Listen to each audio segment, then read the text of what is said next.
Hello everyone, my name is Sapna and welcome to my channel. इस video में हम teenagers जो गर्ल्स हैं उनकी आईब्रोज बनाना सीख रहे हैं। यहाँ टीनेजर गर्ल्स की मैं बात इसलिए कर रही हूँ क्योंकि जो टीनेजर्स होती हैं उनकी आईब्रोज हमें इस तरीके से बनानी होती है कि वो एकदम नेचुरल लगे और बिल्कुल भी बनावटी या ड्रामेटिक ना लगे।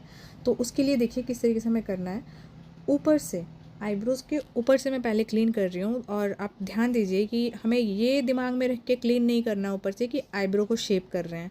हमें ये दिमाग में रखना है कि जो फोरहेड पे बाल हैं आईब्रो के पास, उनको आप क्लीन कर रहे हो, मतलब फोरहेड के बाल ही क्लीन कर रहे हो। आप आईब्रोज़ को टच नहीं करना है। आईब्रोज़ के पास वाले हेयर जो एक्स्ट्रा हैं उन्हीं को आपको क्लीन करना है। पहले वीडियो की स्पीड को मैंने स्लो कर दिया है ताकि आप अच्छे से देख पाएँ कि किस तरीके से हम हेयर्स निकाल रहे हैं और कैसे कैसे हेयर्स को थ्रेड में फंसा के उन पे ग्रिप बना के फिर निकाल रहे हैं। तो अब मैंने आईब्रो को स्ट्रेच करवाया, ऊपर नीचे अच्छे से स्ट्रेच करवाना है और आगे की तरफ से देखिए हम स्टार्ट कर रहे हैं। धागे की मूवमेंट पे ध्यान दीजिए और आईब्रोज़ के हेयर्स पे ध्यान दीजिए। ये देखिए स्ट्रेच आपको अच्छे से करवाना है। अगर आपका क्लाइंट स्ट्रेच नहीं कर रहा है सही से तो आपको आईब्रो बनाने में भी प्रॉब्लम होगी, स्किन पे कट भी आ सकते हैं और शेप करने में भी प्रॉब्लम आती है। तो आप सही से स्ट्रेच करवाइए क्लाइंट्स को। कई बार क्लाइंट स्ट्रेच नहीं भी करते हैं सही से, तो अगर आपके पास हेल्पर है तो उनसे स्ट्रेच करवाइए या फिर आपको पेशेंस रखना पड़ेगा। थोड़ा टाइम ज़्यादा लीजिए लेकिन अपना काम अच्छे से करके दीजिए। देखिए इस तरीके से अगर नहीं पता चल रहा आपके क्लाइंट को कहाँ स्ट्रेच करना है तो आप उनका हाथ पकड़ के उन्हें बता सकते हो कि यहाँ पे हाथ रखें और फिर स्ट्रेच करें। ज़्यादातर क्लाइंट हमारे पास आते हैं जिनको नहीं पता होता, खासकर जो नई लड़कियां होती हैं, टीनेजर्स आती हैं जो शुरुआती दिनों में अपनी आईब्रोज़ करवाती हैं, उन्हें नहीं पता होता कि कैसे स्ट्रेच करना है। तो आप उनको गाइड कीजिए क्योंकि आपकी अच्छी गाइडेंस आपको, मतलब उन गर्ल्स को आपका अच्छा क्लाइंट बना सकती है। अगर आप रूडली कुछ मैंने देखा है कि कुछ लोग ऐसे बिहेव करते हैं कि इनको स्ट्रेच करना नहीं आ रहा है, सही से स्ट्रेच कीजिए, या आपने लूज़ छोड़ दिया इसलिए कट लग गया। आप ही, मतलब हम घूम फिर के कई बार क्लाइंट्स में ही गलती निकालते हैं, लेकिन देखिए ऐसा नहीं होता है। अगर आईब्रो में स्किन पे कट लग रहा है तो मुझे लगता है कि क्लाइंट की गलती कम, आपकी ज़्यादा है, क्योंकि आपने उसे सही से गाइड नहीं किया। क्लाइंट अगर छोड़ भी रहा है स्किन तो आपके धागे पे इतना कंट्रोल होना चाहिए कि आपको पता हो कि हाँ, अचानक से अगर क्लाइंट स्किन छोड़ रहा है तो आपके धागे की ग्रिप या कंट्रोल इतना होना चाहिए कि आपका धागा भी उस वक्त कंट्रोल में आप कर सको और अपनी क्लाइंट की स्किन को बचा सको कट लगने से। धागे का एंगल अभी देखिए मैंने चेंज कर दिया है। जो हाथ पहले ऊपर की तरफ था वही हाथ अब नीचे की तरफ है और फिर हम धागा चला रहे हैं। अब देखिए इतना करने के बाद एकदम एक्स्ट्रा क्लीन किया है। इतना करने के बाद अब ऐसी आईब्रोज़ में देखिए आप ऐसे एकदम शार्प लाइन की उम्मीद नहीं कर सकते, आपको बस एक्स्ट्रा क्लीन करना है। और अब हम पीछे की तरफ से ऊपर से क्लीन करेंगे, तो यहाँ पे भी हम स्ट्रेच करवाएंगे अच्छे से। और आप ध्यान दीजिए यहाँ पीछे की तरफ भी आपको यही दिमाग में रख के चलना है कि जो फोरहेड पे ग्रोथ है उसको आप निकाल रहे हो, आप आईब्रोज़ की ग्रोथ नहीं छेड़ रहे हो।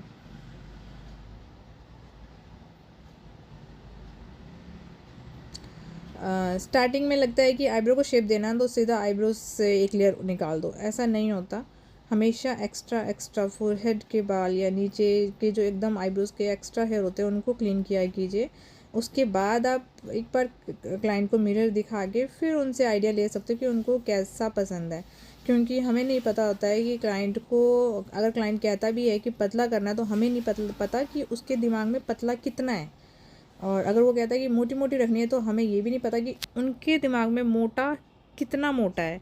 तो इन सब चीज़ों में मतलब कोई कन्फ्यूज़न ना हो, इसलिए हमेशा अगर आपके पास फ़र्स्ट टाइम कोई क्लाइंट आ रहा है, क्योंकि जो रेगुलर क्लाइंट है उनके बारे में तो आप पता कर ही लोगे, धीरे धीरे पता आपको लग ही जाता है कि किस तरीके से इन्हें चाहिए शेप या इनका टेस्ट क्या है। लेकिन जब क्लाइंट आपके पास फ़र्स्ट टाइम आता है तो हमेशा पहले एक्स्ट्रा क्लीन किया कीजिए। उसके बाद आप क्लाइंट्स को मिरर दिखा के उनके फेस, देखिए फेस को पढ़ना भी आना चाहिए क्लाइंट का, फेस का क्या रिएक्शन है क्लाइंट का, उस रिएक्शन से और वो क्या कह रहा है उससे आप समझने की कोशिश कीजिए कि उनके दिमाग में क्या चल रहा है, कि हाँ इतना ठीक है या अच्छा किया है या नहीं किया है। तो आप कुछ चीज़ें आप अपने एक्सपीरियंस से आप करते जाइए, एक्सपीरियंस से आप बहुत कुछ सीखते हो।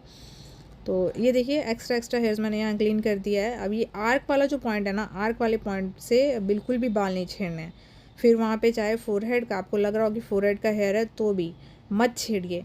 क्लाइंट को मिरर दिखाइए और जब वो कहेगा ना तभी छेड़िए, क्योंकि कई बार यहाँ पे बाल ना क्लीन करते हुए भी कई बार क्लाइंट्स को कन्फ्यूज़न हो जाती है कि नहीं मेरा आर्क तो ज़्यादा था, आपने आर्क निकाल दिया। इसलिए ये गलती ना करें। आर्क के पास के हेयर्स जो होते हैं वो अगर फोरहेड पे भी है, आपको लग रहा है कि फोरहेड का बाल है, तो भी आर्क के पास वाले बाल तो छोड़ ही दीजिए। तो क्लाइंट अगर कहेंगे तो निकालिए, नहीं तो रहने दीजिए।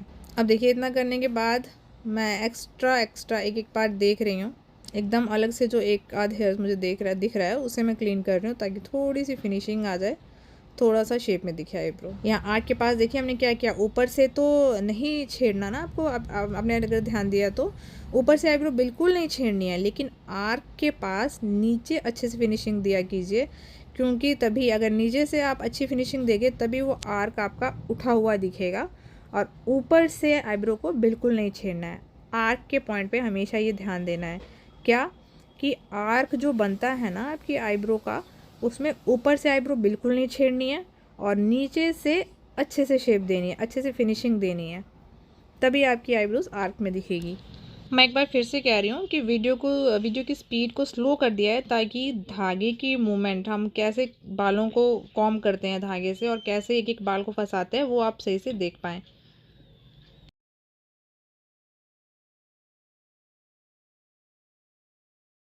यहाँ आगे से सिर्फ ऊपर से स्ट्रेच करवा के आप अच्छे से क्लीन कर सकते हो, क्योंकि आगे के हेयर्स बहुत बारीक होते हैं और इनमें आप फिनिशिंग नहीं दोगे तो आगे की फिनिशिंग आईब्रोज में मतलब वो फिनिशिंग नहीं दिखती जो दिखनी चाहिए।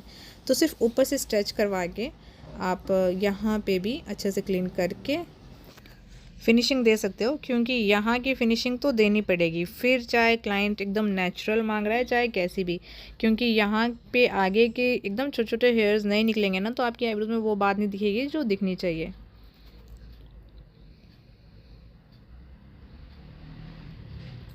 ये देखिए इतना करने के बाद अब इसमें आपको ध्यान देना है कि नीचे से तो हमने फिर भी फिनिशिंग दी है आईब्रोज़ में, ऊपर से आईब्रोज़ को बहुत नाम मात्र टच किया है। ऐसी आईब्रोज़ थोड़ी नेचुरल दिखती हैं और शेप में भी दिखती हैं।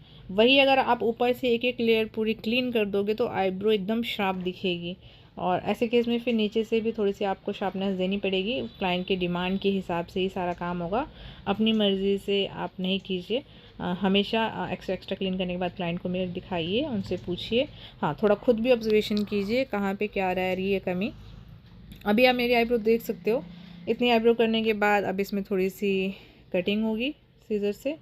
हाँ, और ये पीछे के जो हेयर्स है देखिए एक आध हेयर एक्स्ट्रा दिख रहा है, इसे भी हम क्लीन कर लेंगे।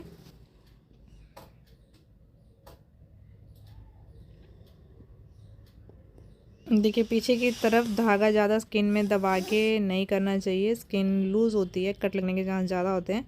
ऐसे भी मैंने सिर्फ एक ही तरफ से स्ट्रेच करवाया है क्लाइंट को, अगर आप देख रहे हो तो ऊपर से स्ट्रेच नहीं करवाया है। कई बार क्लाइंट स्ट्रेच करे करे थक जाता है, तो ऐसा भी मत कीजिए, क्योंकि एक हाथ ऊपर रहता है। ऐसे में जब आप नई नई प्रैक्टिस कर रहे हो तो ऑब्वियसली अगर आपने नया नया काम शुरू किया है तो आपकी स्पीड कम होगी।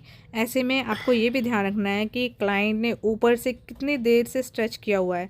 कई बार क्लाइंट बोलते नहीं हैं लेकिन वो फिर दोबारा आते भी नहीं हैं, तो इन चीज़ों का ध्यान आपको खुद रखना है। अगर आपको लग रहा है कि क्लाइंट, अब जैसे मुझे तो खैर टाइम हो गया, मैं एक मतलब लाइक अभी एक ही हाथ से क्लाइंट ने स्ट्रेच किया हुआ है सिर्फ नीचे की तरफ से, तो भी मुझे मालूम है कि कट नहीं लगेगा स्किन पे, तो मैं धागा चला देती हूँ। वरना आपको ऐसा नहीं करना है, दोनों तरफ से स्ट्रेच करवाना है स्किन को, तभी अपना धागा चलाना है अगर आप बिगनर्स हो तो। आईब्रोज़ के पीछे की तरफ, क्योंकि पीछे की तरफ की स्किन जो है बहुत लूज़ होती है। तो हाँ, हाथ मैं कह रही थी कि क्लाइंट ने ऊपर से कितनी देर से स्ट्रेच किया होगा उसका ध्यान भी आपको रखना है। आप तब तक छुड़वा सकते हो, उनके हाथ को रेस्ट दे सकते हो और उतनी देर में अपना फोरहेड का कुछ कर सकते हो, या आईब्रो की जो कटिंग वगैरह है सीजर से वो करनी है वो कर सकते हो। मतलब बीच बीच में आप क्लाइंट के हैंड को भी रिलीफ दीजिए ताकि उनको भी अच्छा लगे, आराम मिले। तो इस तरीके से कुछ एक टिप्स मैं आपको अपनी हर वीडियो में बताने की कोशिश करती हूँ, क्योंकि जब जब जो चीज़ें जैसे दिमाग में आती है वही मैं आपको बताती हूँ मेरी आईब्रोज थ्रेडिंग की वीडियो में, या और भी बहुत ब्यूटिशियन कोर्स रिलेटेड सब तरह की वीडियोस मेरे चैनल पे अवेलेबल हैं, तो आप मेरे चैनल तो मेरे चैनल को सब्सक्राइब ज़रूर कीजिएगा, और अच्छी लगे या आपके लिए हेल्पफुल रहे तो प्लीज़ एक लाइक, शेयर और कमेंट भी कीजिएगा। और आगे आगे हम नेल एक्सटेंशन, प्रोफेशनल मेकअप, फिर चाहे ब्राइडल मेकअप हो, एचडी मेकअप हो या ए ब्रश मेकअप हो, और साथ ही में हेयर केमिकल को भी हम बहुत डीपली और डिटेल में सीखेंगे। तो मेरे चैनल को सब्सक्राइब जरूर कीजिएगा अगर आप इंटरेस्टेड हो तो मिलती हूँ जल्दी ही नई वीडियो के साथ। तब तक के लिए thank you and bye bye.